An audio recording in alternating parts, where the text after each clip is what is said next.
Rockin' Mopar. Check it out. Pretty cool, huh? So I'm working back on this. Um, got a mess going, per usual. So here's what I did. After I figured out that I needed these in the right orientation, they weren't in the right orientation per the markings on the back, so just keep that in mind. So I numbered all these holes down so they'd go back in the same place each time. There is a tiny bit of slop in each one, so let me shut my radio down here. It's making a popping noise.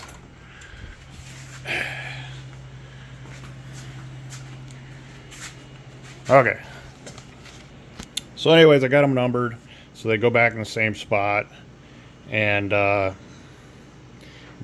they want you to put these big shims in between, and then what I did was I just took one of the black springs,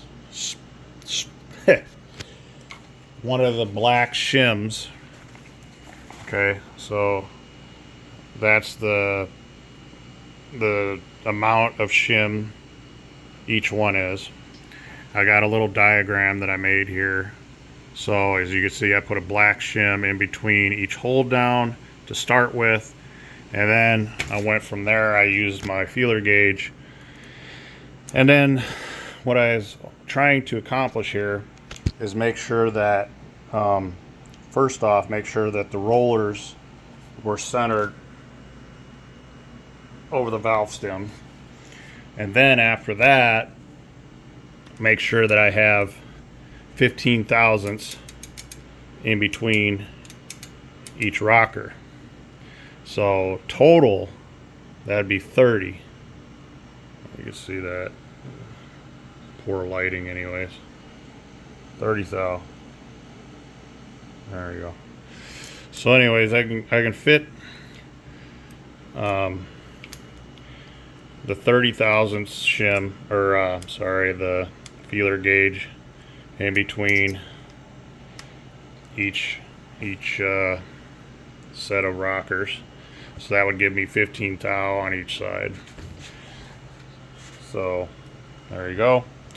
Also, when you set up your I don't know why I'm saying it like I'm telling people how to do this. People probably watching this know more about it than me. But anyways, you want to make sure that your cam is on the base circle, which the lifter, this tie bar will be pretty much perfectly horizontal. Put in your push rod checker and see how these are hanging out the bottom. You want I'll have to, double check on that, but I think you only want like 1 or 2 threads showing when you go to set up this push rod checker, and the reason for that is because there's holes drilled. So basically so the oil, let me start from the beginning. The oil comes up through this channel here and up, and it oils through the rocker shaft first. So you have holes in the rocker shaft fills up, and then you have holes every rocker. Okay, and you have a hole in the rocker drilled to come out to this adjuster, and there's a hole in that adjuster which feeds oil to the tip of your push rod, so it oils the tip of your push rod. And then there's a hole. There's also a hole on the other side, which you probably see right there, and that will cause oil to come down and oil the roller. And also these grooves here. Wait a minute. Those grooves have nothing to do with it, I don't think. These are bushed. These are bushed rockers. So there's a pinhole drilled here and a pinhole drilled through here. All right. I got the rockers here in a bag. Sorry about my mess. To further illustrate, so you can see that hole there, and then oh shit, I got the adjuster in there. Let me take that out real quick. It's kind of hard to do one-handed.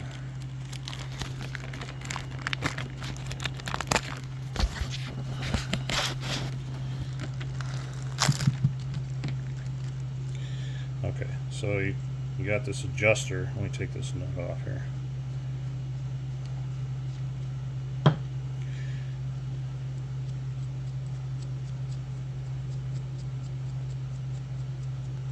Alright. Dead air, right? Okay.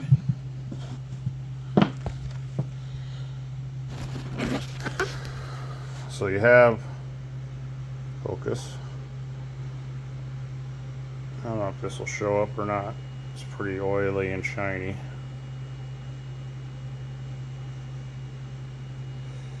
Terrible. Focus. There we go. So there's that pinhole there, and it's drilled into this inner bushing. So there is a channel in there that feeds oil and keeps the rocker shaft from getting galled up. And then there's this other hole that comes out here. So anyways, this hole in here feeds into your adjuster nut, and it's got a hole right there and then a hole right there. So basically the oil comes through this hole, it comes out here, and it oils your push rod.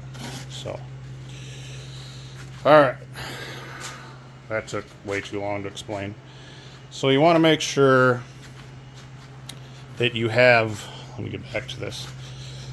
So what I was getting at is you want to make sure that you don't have this this little groove or channel here.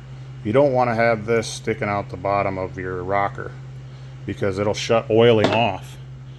So we want that hole and this channel to be lined up, or at least that hole somewhere in between this groove, because otherwise you're not going to be getting any oil to your push rods, and that'll cause some bad news.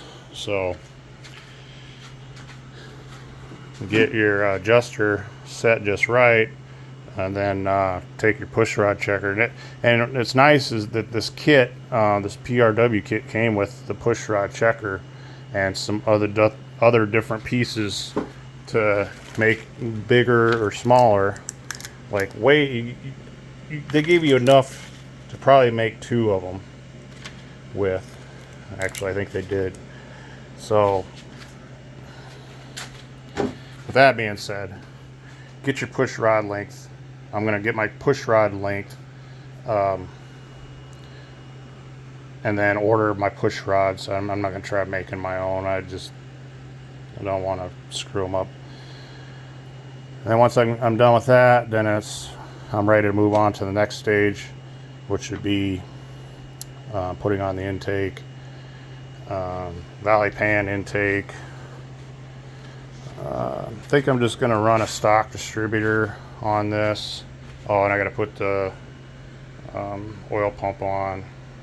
I think I'm going to run a stock distributor, and I'm going to run these manifolds over here that I got on the 383. I'm going to run those, I think. Only for the fact that headers are a bitch. They're a bitch to change the plugs, and you know, you gotta pull the friggin' header, raise the engine, take the motor mount out, pull the header, just to change your starter.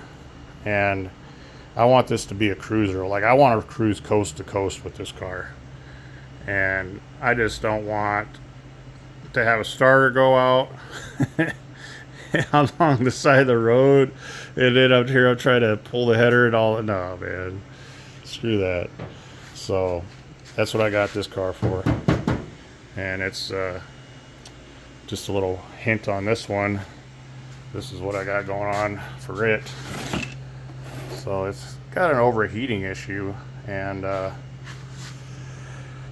just trying to rule out all the bad stuff first. So hopefully we'll get this one going again real soon and do some more hot rod type stuff. So anyways, thanks for watching. It's kind of just a catch-up video, I guess, you know, just to see where I'm at, what I'm doing. I haven't gotten very far since my last video, other than just setting up the end play, the side play on these rockers. Now I got to repeat on the other side, but yeah, just take your time and make sure you do it right, and everything should be good, right? If the guy that sent me this, bought me this, is watching, hey, give me a shout out, or give me a call. Appreciate it. I thank everybody for their support, their comments. Yeah, I'm just an average guy doing this in my garage. I'm not a mechanic. I've been working on my own stuff for 20 plus years, but yeah, I don't work in a garage. I'm a welder.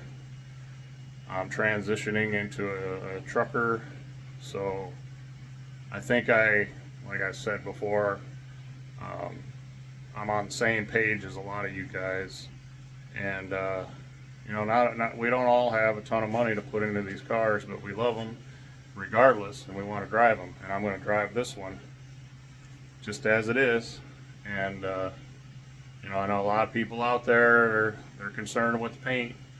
You know, they want to know what color you're going to paint it and the paint job, and it's like, you know, it doesn't make it go faster as long as it's presentable.